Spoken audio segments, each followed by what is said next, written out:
Assalamualaikum warahmatullahi wabarakatuh.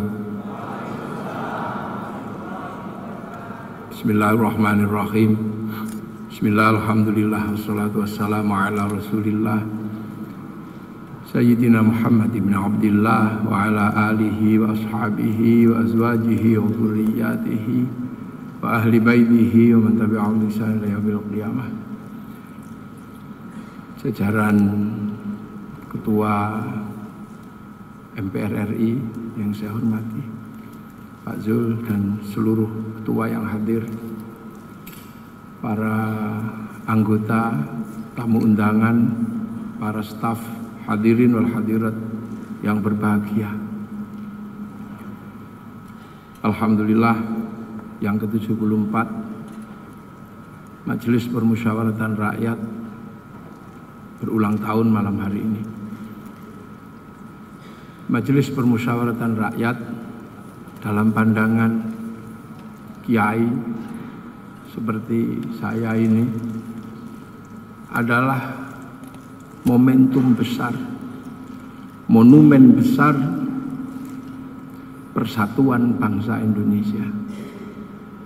Jadi MPR ini bukan sebagai sebuah nama yang datang dengan tiba-tiba, tapi nama ini adalah satu nama yang dipilih oleh para pendiri bangsa atas kesadaran bahwa kita ini punya puluhan bangsa, puluhan suku, berbeda agama, berbeda ras, dan memilih untuk menjadi satu negara kesatuan Republik Indonesia.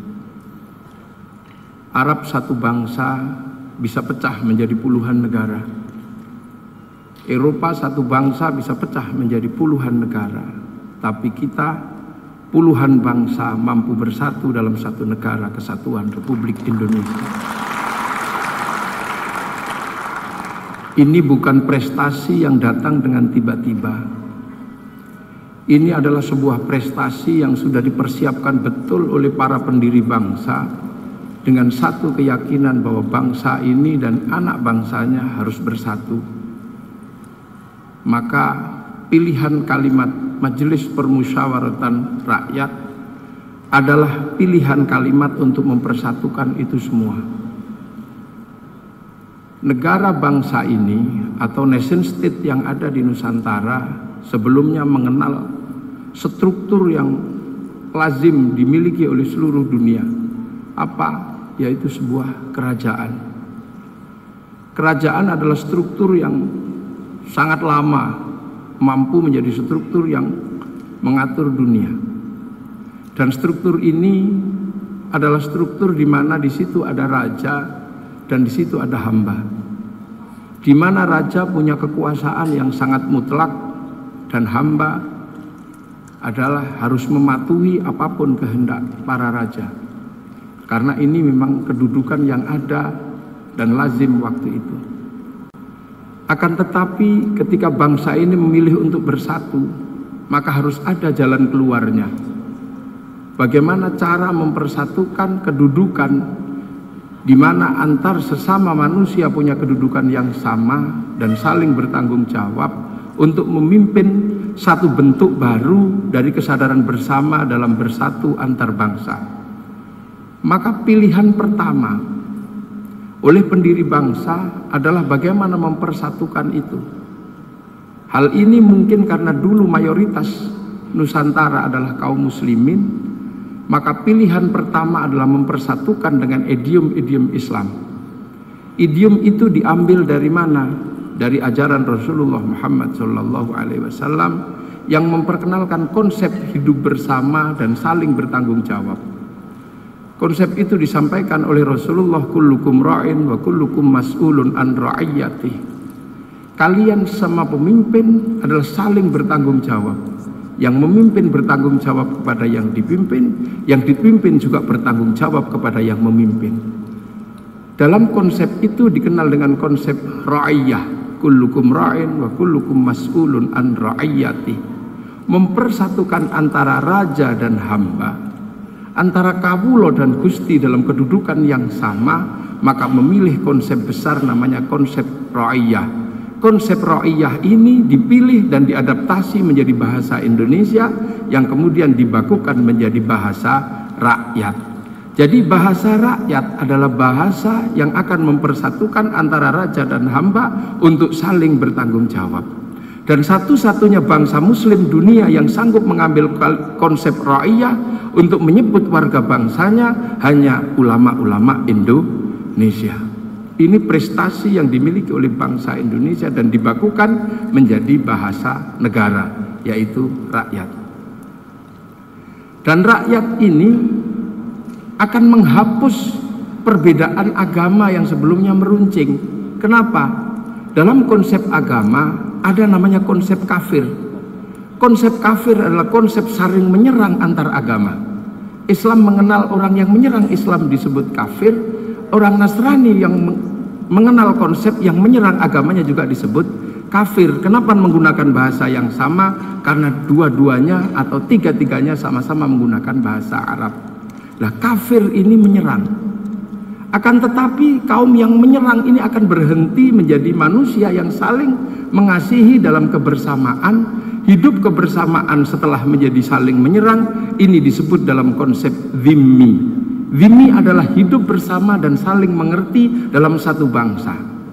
Dan dhimmi ini akan menjadi lebih baik ketika kemudian sudah saling bertanggung jawab yang satu dan yang lainnya. Konsep saling bertanggung jawab inilah yang kemudian menghasilkan bahasa ra'iyah dan diadaptasi menjadi bahasa rakyat. Makanya tidak ada lagi kafir di Indonesia karena rakyat Indonesia sudah disebut rakyat oleh para pendiri bangsa Indonesia. Maka jangan mengkafirkan orang Indonesia. Ini konsep besar. Nah, ra'iyah ini persatuan antar perbedaan anak bangsa. Ini akan mengambil satu keputusan hidup bersama. Keputusan hidup bersama harus dibicarakan. Membicarakan nasib bersama ada konsep besar di dalam Al-Quran, wasyawirhum fil amri. Bermusyawarahlah dalam segala macam urusan. Maka kalimat wasyawirhum fil amri ini diadaptasi untuk mempertemukan para ra'iyah membicarakan nasibnya. Maka kemudian ketika ra'iyah berkumpul untuk membicarakan nasibnya disebut dengan bahasa musyawarah dari sebuah ayat wasyawirhum fil amri. Maka konsep musyawarah adalah pembakuan dari bahasa agama yang ada di Indonesia untuk mempertemukan para ra'iyah. Jadi konsep ini menjadi konsep baku dan dilembagakan menjadi lembaga negara Republik Indonesia. Ini sebuah konsep besar. Dan ketika dalam musyawarah, dalam wasyawir fil amri, orang tidak boleh saling emosi, saling marah, harus saling bertoleransi, harus saling pengertian, saling berbagi dan saling menghormati. Konsep itu dikenal dalam bahasa agama, tafassahu fil majalis fafsahu yafsahillah. Maka kemudian konsep tafassahu fil majalis, hidup dalam musyawarah yang saling mengerti dan bertanggung jawab, menghasilkan lembaga besar dalam lembaga yang namanya majelis. Rangkuman ra'iyah yang bermusyawarah dalam sebuah majelis, inilah yang akhirnya dikukuhkan dalam undang-undang menjadi Majelis Permusyawaratan Ra'iyah. Artinya apa? Nenek moyang kita sudah mempersiapkan bangsa ini menjadi bangsa masa depan yang mampu mengayomi puluhan bangsa, harus hidup dalam satu negara kesatuan Republik Indonesia. Inilah konsep besar. Dan ketika dirubah menjadi ra'iyah, kita tidak pernah merasa marah. Yang hamba masih boleh bilang dirinya ambo, yang sahaya masih boleh bilang saya, yang kawulo masih boleh bilang kulo, yang abdi di Sunda masih boleh bilang abdi, yang pukulun masih boleh bilang ulun. Inilah kehebatan bangsa Indonesia, mempersiapkan puluhan bangsa agar tetap bersatu dalam satu negara kesatuan Republik Indonesia.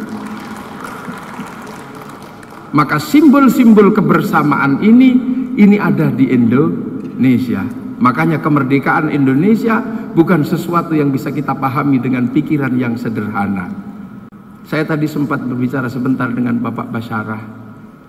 Dan Bapak Basyarah ini di handphonenya ada gambar Bung Karno. Saya ini termasuk orang yang begitu menghargai Bung Karno. Kenapa?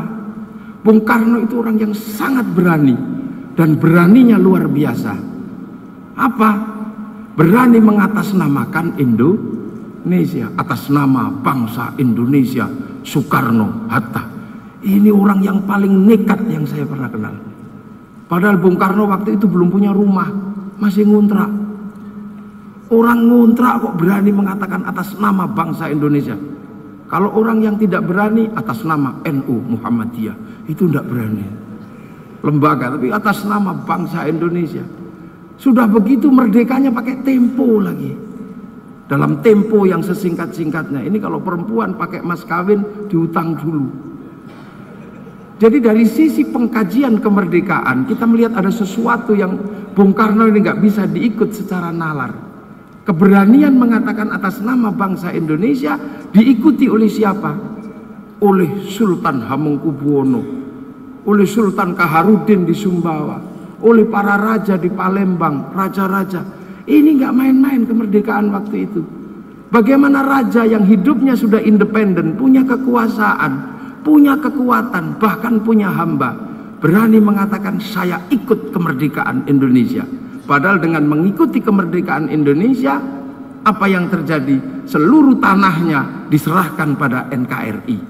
Ketika Hamengkubuwono ke-9 menyatakan saya ikut menjadi Indonesia, artinya dari daerah Wonogiri perbatasan sampai Bagelen Purworejo menjadi bagian dari NKRI. Begitu Raja Solo mengatakan saya ikut, maka Solo menjadi bagian dari NKRI. Begitu Aceh ikut, saya bagian dari Aceh. Begitu Bali ikut, saya bagian dari NKRI, berarti negaranya bagian dari NKRI. Ini kemerdekaan yang luar biasa. Untung orang-orang di zaman kemerdekaan seperti itu. Coba kalau orang-orang sekarang tanahnya digusur 1 meter, dia akan ribut sampai ke Mahkamah Agung, bahkan Mahkamah Konstitusi. Seandainya orang ini hidup di zaman sekarang, pasti Indonesia tidak jadi merdeka. Indonesia merdeka dipersatukan, dari persatuannya penuh pertaruhan. Anak-anak milenial hanya mengenal merah putih seharga 50.000. Akan tetapi di zaman itu bendera merah putih adalah bendera yang minta darah dan minta nyawa. Sehingga ketika merah putih berdiri, dia adalah bagian dari simbol Sabang sampai Merauke. Dan sekarang merah putih sudah tidak meminta darah, dia hanya meminta angkat tangan kita. Itu pun ada yang mengatakan musyrik, ada yang mengatakan bid'ah. Orang-orang seperti ini kalau hidup di zaman kemerdekaan, pasti bangsa ini tidak akan merdeka.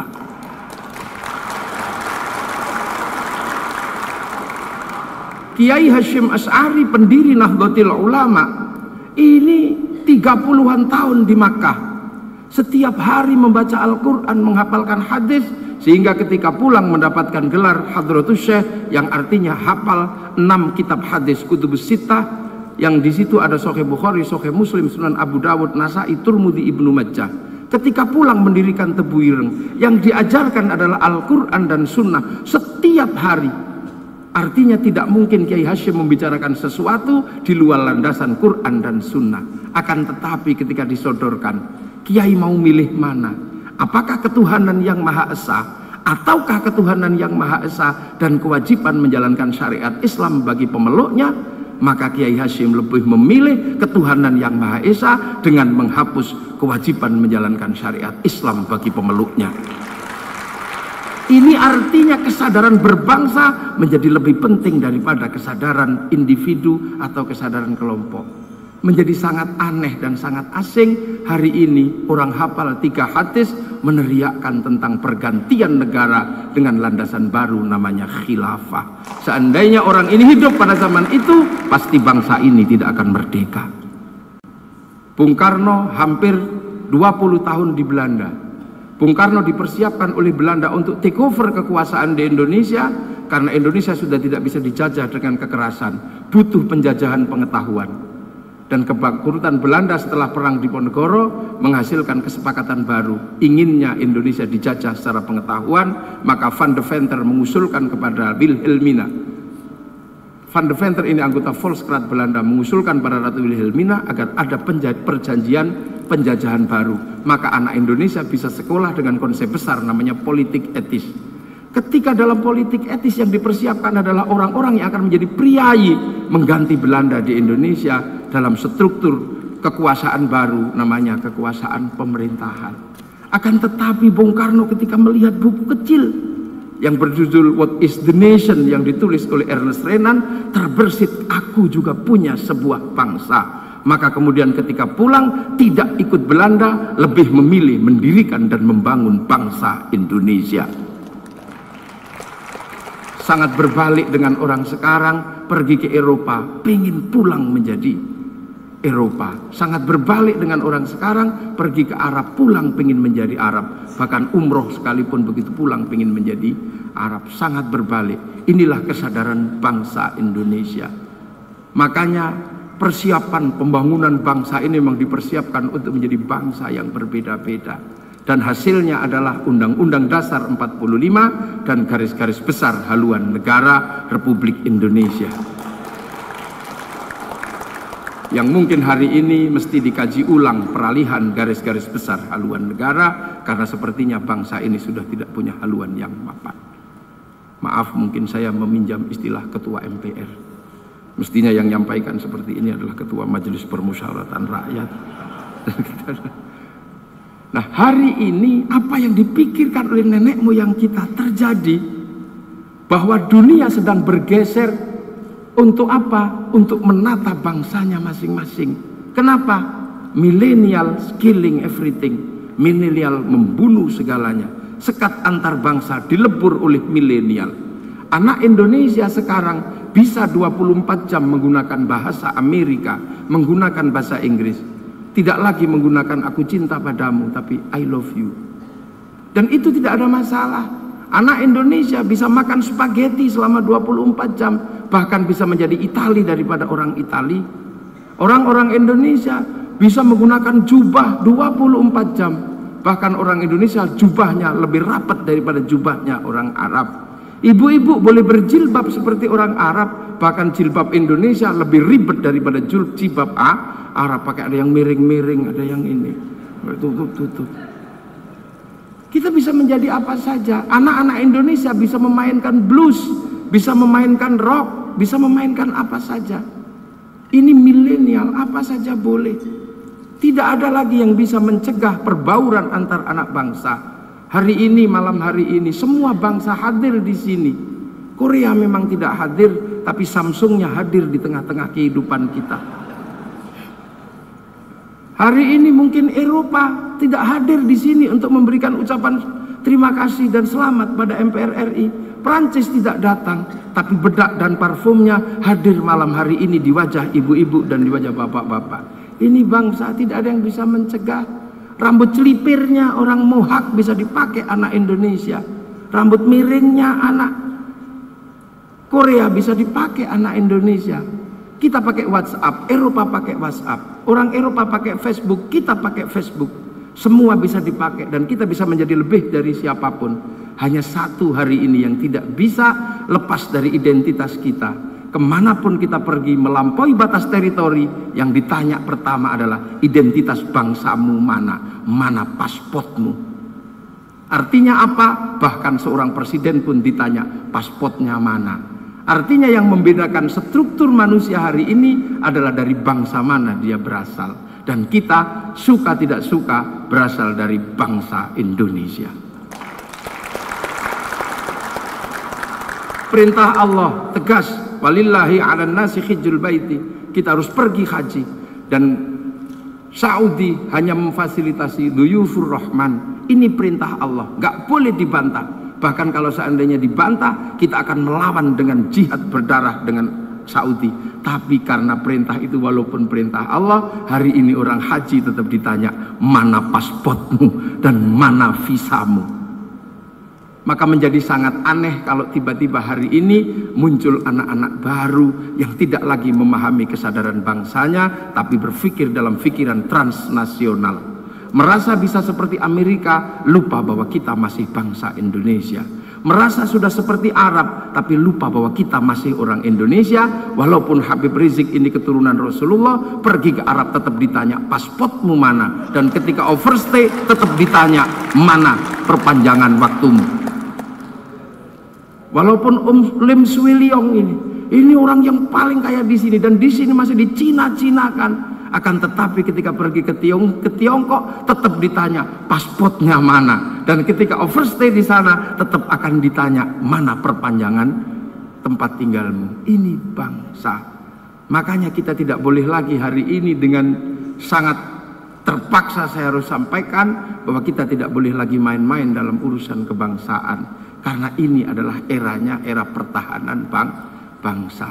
Maka menjadi sangat menarik ketika orang-orang di Malaysia selama ini terlena mengambil konsep-konsep Islam yang sangat di luar konsep bangsa Malaysia, sehingga kemudian bangsa Malaysia menjadi pengekspor teroris di beberapa waktu. Ada Nurdin Top, ada apa.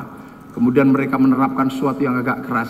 Setelah itu mereka sadar betul kebangsaannya. Serahkan kembali nasib masa depan Malaysia kepada si Upin dan si Ipin.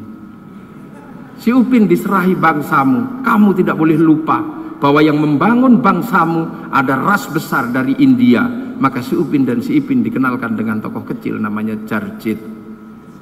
Dia tidak boleh lupa ada anak-anak Cina. Maka si Upin dan si Ipin dikenalkan dengan anak kecil namanya Mei Mei. Dia tidak boleh lupa ada anak-anak Indonesia. Dia dikenalkan dengan tokoh kecil namanya Susanti. Ini cara mereka mengajarkan kebangsaan. Zaman Pak Harto, inilah yang dulu disebut aku cinta Indonesia, dan mungkin niatnya si Unyil ala Indonesia. Hal itu mungkin sekarang tidak terjadi. Maka saya lihat yang di sebelah situ yang rambutnya agak panjang-panjang, mungkin seniman. Pikirkanlah hal seperti ini. Kegagalan Amerika dalam operasi menumpas Saddam Hussein, dia tutup dengan film dengan film Hot Shot 1 sampai 2. Kegagalan dalam operasi terorisme, dia tutup dengan 12 Strong. Amerika sadar betul dia tidak punya spiritualitas sebagai negara urban. Sebagai negara urban dari Spanyol, negara urban dari Afrika, negara urban dari Inggris, dia tidak punya spiritual. Maka kemudian di Amerika meledaklah perbedaan antar friksi dalam agama. Akhirnya kemudian dipersatukan dalam sebuah konsep besar. Ada pastor yang agak sableng dikit namanya Gustavo Gutierrez mempertemukan antar agama itu. Lahirlah sebuah sistem teologi baru namanya Theologia the Liberation, yang akhirnya menghasilkan satu bentuk teologi pembebasan. Terhadap Cina, dia tidak mungkin bisa menghadang apa yang disebut spiritualitas Cina. Agar bangsa Amerika tidak malu ketika ngambil spiritualitas Cina, didului oleh bangsa Amerika, membuat American Shaolin, American Kung Fu. Terhadap Jepang, dia bikinkan American Ninja dan American Samurai. Bahkan film Samurai terakhir pemimpinnya dari Amerika namanya Tom Cruise. Orang Jepang tidak boleh antar anak bangsanya saling bantai, mengulang rezim restorasi Meiji dan rezim Tokugawa. Agar itu tidak terjadi, bangsa Jepang mengembalikan kepada cerita anak-anak namanya Samurai X dengan tokohnya Rory Kenshin atau Shikenji Himura. Inilah cara mereka membangun bangsa. Ini era baru, ini era milenial. Era di mana kita bisa berselancar kepada seluruh dunia dalam waktu yang tidak terlalu jauh. 20 tahun yang lalu, generasi kita mau lihat Afrika mesti menunggu flora dan fauna. Tanpa flora dan fauna kita tidak bisa melihat Afrika. Itu pun harus nyetrum ke aki bagi yang di kampung. Kalau akinya habis, TV-nya mingkup ini. Sekarang orang ke Afrika, apa yang dia lakukan? Tinggal membuka handphonenya, tinggal ngetik di sini, kucing Afrika keluar, tengu Afrika keluar, bahkan yang lebih ekstrim bokong India keluar di sini. Ini dunia milenial. Itu dunia berapa puluh tahun yang lalu, di mana orang-orang tua di sini masih bisa merasakan nikmatnya rembulan, sehingga setiap rayuan tidak ada yang tidak terkait dengan rembulan. Wajahmu dek seperti purnama. Sekarang apa ada rayuan seperti itu bagi anak milenial? Tidak ada. Yang teringat adalah sipir penjara. Dek, apakah bapakmu sipir penjara? Kenapa mas? Karena engkau mampu memenjarakan aku dalam hatimu. Ini anak milenial. Ini dunia baru. Ini dunia baru. 20 tahun yang lalu tugas di Jakarta adalah menyakitkan. Karena menghasilkan bersihkan rindu antar kekasih. Yang di kampung merindukan kekasihnya yang di Jakarta. Dan setiap kerinduan harus diungkapkan dengan kata-kata. Yang pertama kali dilakukan adalah pergi ke toko kertas, cari kertas warnanya pink. Dan baunya harus mawar, jangan sampai bau melati. Karena bau melati adalah bau kuburan.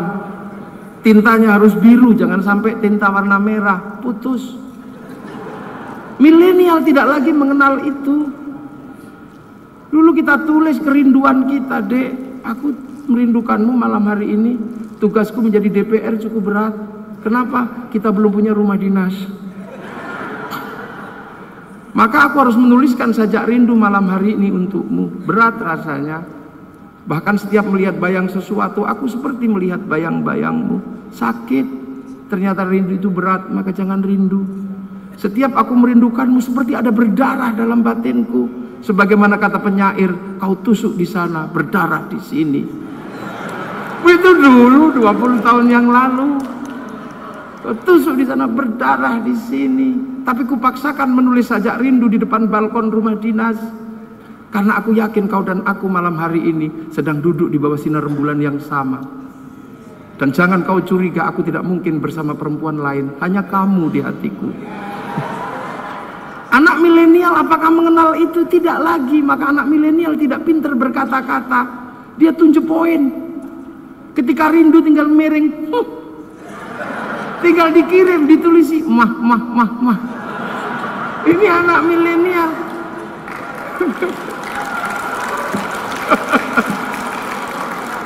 Akibatnya apa? Tidak ada lagi yang harus menghantar surat. Maka negara harus menghapus Departemen Parpostel. Sekarang pos tidak lagi punya tugas menghantar surat, hanya menghantar paket yang itu pun kadang digantikan sama yang lain. Ini milenial.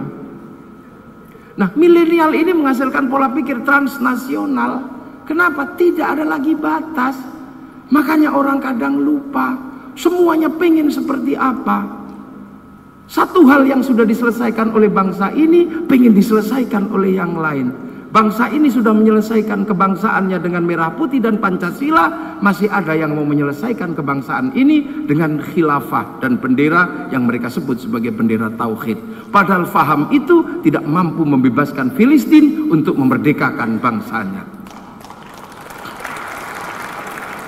Ikhwanul Muslimin menjadi tren besar dalam sebuah agama akhir-akhir ini. Karena apa? Mampu merangkum perbedaan antar anak muda.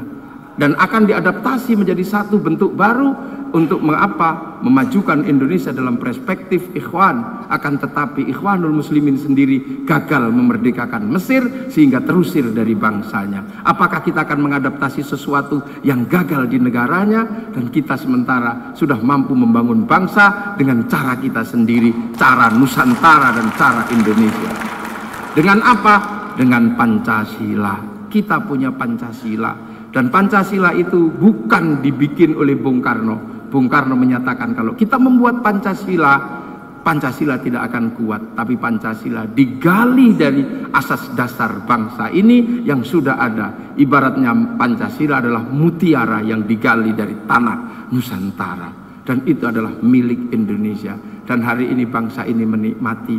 Kita punya puluhan bangsa mampu bersatu dalam satu negara kesatuan Republik Indonesia, dan ini mesti kita pertahankan. Dan inilah tugas besar Majelis Permusyawaratan Rakyat, dan ini tidak bisa ditawar lagi. Mungkin ini yang bisa saya sampaikan. Selamat berulang tahun buat Majelis Permusyawaratan Rakyat, dan semoga bangsa ini terus maju di bawah naungan Pancasila dan Undang-Undang Dasar Negara Kesatuan Republik Indonesia tahun 45. Assalamualaikum warahmatullahi wabarakatuh.